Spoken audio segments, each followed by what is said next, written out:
அனைவருக்கும் வணக்கம். கார்த்திகை தீபம் அன்று கிருத்திகை வழிபாடு எப்படி செய்ய வேண்டும், கிருத்திகை விரதம் இருப்பவர்கள் எப்படி வழிபாடு செய்ய வேண்டும் அப்படிங்கிறத இந்த பதிவில் பார்க்க போகிறோம். கார்த்திகை தீபம் என்றைக்கு வருகின்றது அப்படின்னு வெள்ளிக்கிழமை அன்று நமக்கு வருகின்றது. டிசம்பர் மாதம் 13ஆம் தேதி வெள்ளிக்கிழமை காலை அதிகாலை எழுந்து தலைக்கு நீராடி முருகப்பெருமானுக்கு தீபம் ஏற்றி வைத்து விரதம் இருக்க ஆரம்பிக்கணும்.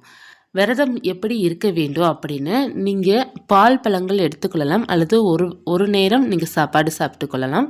அப்படி இல்லை என்றால் காலை மாலை இருவேளையும் பட்டினியாக இருந்து மாலை நேரம் பூஜை செய்துட்டு நீங்கள் விரதத்தை முடித்து கொள்ளலாம்.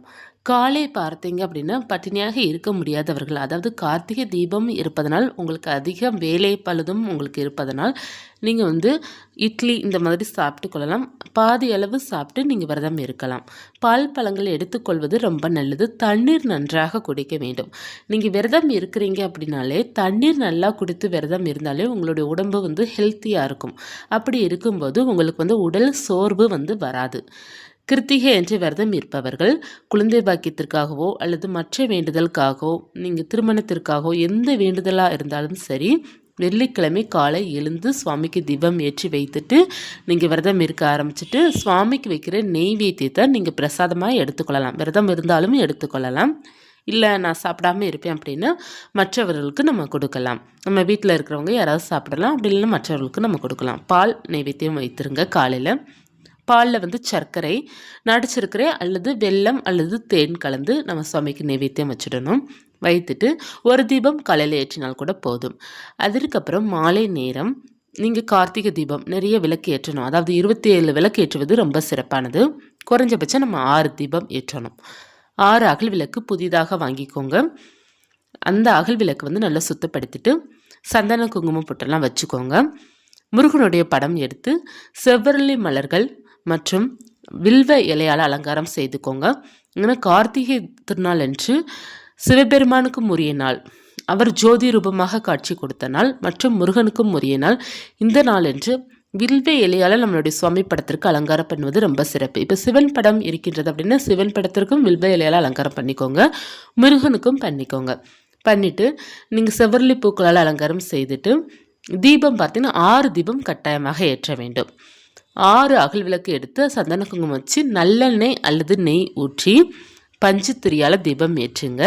சரவண பவ கோலம் போட்டு ஒவ்வொரு எழுத்துக்கிட்டையும் ஒவ்வொரு தீபம் ஏற்றி வைத்து 6 அகல் தீபம் ஏற்றி வைத்து கிருத்திகை அன்று நம்ம சுவாமியை தரிசனம் செஞ்சோம் அப்படின்னா, அதாவது கிருத்திகை அன்று நம்ம 6 தீபம் ஏற்றி வைத்து வழிபாடு செஞ்சோம் அப்படின்னா குழந்தை பாக்கியம் நிச்சயமாக கிடைக்கும். கவலைகள் அனைத்துமே நீங்கும் மற்றும் உங்களுடைய வேண்டுதல் என்ன வைத்தாலும் அது நடக்கும். கந்த சஷ்டி கவசம் பாராயணம் பண்ணுவது ரொம்ப நல்லது. வேல்மாறல் படிக்கலாம். முருகனுக்கு உரிய காயத்ரி மந்திரங்கள் மற்றும் மூல மந்திரங்கள் ஓம் சரவண பவாய நமக, இந்த நாமத்தை சொன்னாலே போதும். இந்த மந்திரத்தை சொன்னாலே நம்ம வேண்டுதல் அனைத்துமே நடக்கும். முருகனுடைய அருள் பரிபூர்ணமாக நமக்கு கிடைக்கும். இந்த நாமத்தை நம்ம தினமும் சொல்லிக்கொண்டே இருப்பது ரொம்ப சிறப்பானது. கிருத்திகை அன்று முருகனை தினமும் நினைப்பது ரொம்ப நல்லது. அதே போல் இந்த கிருத்திகை அன்று நம்ம முருகனை நினைத்து கொண்டாலே போதும், முருகனுடைய ஆசீர்வாதம் நமக்கு பரிபூர்ணமாக இருக்கும். இப்போது உங்களால் வழிபாடு செய்ய முடியல, கிருத்திகை அன்று பூஜை ரூமுக்குள்ளே போக முடியல, அதாவது மாதவிடாய் ஆயிடுச்சு அப்படின்னா கூட நீங்கள் விரதம் இருந்து மனதார நீங்கள் முருகனை பிரார்த்தனை செய்துட்டு கந்த சஷ்டி கவச பாராயணம் பண்ணாலே போதும்.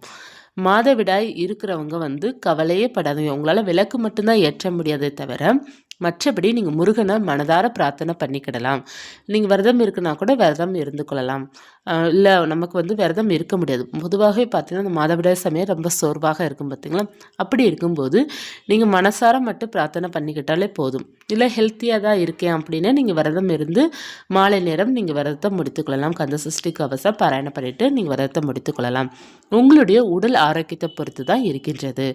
நீங்கள் நமக்கு மாதவிடாய் ஆயிடுச்சே அப்படின்னு நீங்கள் கவலைப்பட தேவையில்லை. எப்போதுமே பார்த்தீங்கன்னா ஏதாவது ஒரு விசேஷமான நாள் வருது அப்படின்னா நிறைய பேர் எனக்கு பீரியட்ஸ் ஆயிடுச்சுன்னா ரொம்ப கவலைப்படுறீங்க. இது இயற்கை. எல்லா விசேஷமான நாளும் நமக்கு எல்லா நாளுமே ஒன்று போல் நமக்கு அமையாது. பெண்கள் பார்த்தீங்கன்னா அதை நீங்கள் ஏற்றுக்கொள்ளுங்கள். தயவு செய்து அதை ஏற்றுக்கொள்ளுங்கள். பீரியட்ஸ் தானே, இதனால என்ன இருக்குது, நமக்கு விசேஷமான நாள் என்னால் தீபம் ஏற்ற முடியலையே, என்னால் சுவாமி கும்பிட முடியல, அப்படிலாம் கவலையே பட தேவையில்லை. வருடம் இதே நாட்கள் வந்துட்டு தான் இருக்கும்.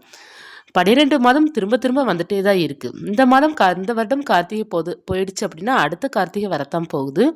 இந்த வாரம் வெள்ளி போயிடுச்சுன்னா, அடுத்த வாரம் வெள்ளி வரத்தான் போகுது. ஸோ நீங்க அதெல்லாம் நினச்சு கவலையே படாதீங்க. நிறைய பேர் வந்து இத ஒரு ப்ரெஷராவே வச்சுக்கிறீங்க. எனக்கு பீரியட்ஸ் ஆயிடுச்சு, எனக்கு 2ஆம் நாள் ஆயிடுச்சு, 3ஆம் நாள் ஆயிடுச்சு, என்னால சுவாமி கும்பிட முடியல அப்படின்ட்டு. சுவாமி எங்கேயுமே போக மாட்டாங்க. அவங்க அங்கேயே தான் இருப்பாங்க. நம்மளால முடியல அப்படின்னா அடுத்த வாரமோ இல்ல அடுத்த கார்த்திகையோ நம்ம தாராளமாக வழிபாடு செய்து கொள்ளலாம். பெண்கள் வந்து பொதுவாக இந்த பீரியட்ஸால தான் நிறைய பேர் வந்து ரொம்ப ப்ரெஷர் ஆகுறீங்க. அந்த மாதிரிலாம் கிடையவே கிடையாது. நம்மளால வழிபாடு செய்ய முடியல, ஒன்றும் பிரச்சனை இல்லை. நம்ம மனசார நினைக்கிறனால எந்த தவறும் கிடையாது. இறைவன் வந்து தூணிலையும் இருப்பார், துரும்பிலையும் இருப்பார். அவர் மனசார நினைச்சாலே போதும். அவருடைய அருள் நமக்கு பரிபூர்ணமாக இருக்கும். அதனால் உங்களால் கார்த்திகை என்று வழிபாடு செய்ய முடியல, பீரியட்ஸ் ஆயிடுச்சுன்னா கவலையே படாதீங்க. நீங்கள் வந்து எப்பயும் போல் சுவாமி நாமத்தை மனசில் நினச்சிட்டே இருங்க. ரொம்ப நல்லா இருக்கும் நமக்கு. முருகனுடைய அருள் நமக்கு எப்போதுமே கிடைக்கணும் அப்படின்னா ஒரு நாமத்தை சொன்னாலே அவர் ஓடோடி வருவார். அப்படி இருக்கும்போது நமக்கு ஏதாவது ஒரு தடங்கள் அப்படின்னா நீங்கள் நினைத்து கவலைப்படவே தேவையில்லை. மனசில் நினைத்தாலே போதும், முருகனுடைய ஆசீர்வாதம் நமக்கு எப்போதுமே இருக்கும்.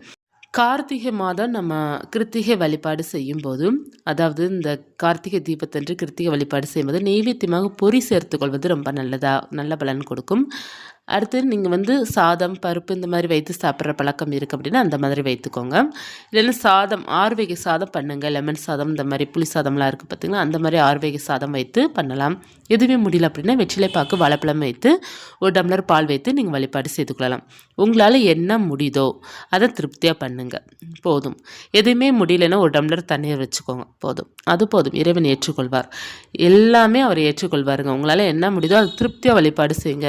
நம்மக்கிட்ட இது இல்லையே அது இல்லைன்னு மட்டும் யோசிக்காதீங்க. இது இருக்குது, எனக்கு இறைவன் இது கொடுத்துருக்கிறாரு போதும் அப்படின்ட்டு நம்ம திருப்தியாக வழிபாடு செய்யும்போது இறை அருள் நமக்கு வந்து கட்டாயமாக கிடைக்கும். அதை உணரவும் முடியும். இந்த பதிவு உங்களுக்கு மிகவும் பயனுள்ளதாக இருக்கும்னு நினைக்கிறேன். இந்த பதிவு பார்த்துட்டு இருக்கிற அனைவருக்குமே முருகனுடைய ஆசீர்வாதம் கட்டாயமாக எல்லோருக்குமே கிடைத்து எல்லோருக்குமே நினைத்த வேண்டுதல் நடக்க வேண்டும் அப்படிங்கிறத முருகன்கிட்ட நானும் வேண்டிக்கிறேன். இந்த பதிவு பார்த்துட்டு இருக்கிற அனைவருக்குமே கார்த்திகை திருநாள் நல்வாழ்த்துக்கள். மீண்டும் ஒரு ஆன்மீகத்தலுடன் உங்களை சந்திக்கிறேன். நன்றி.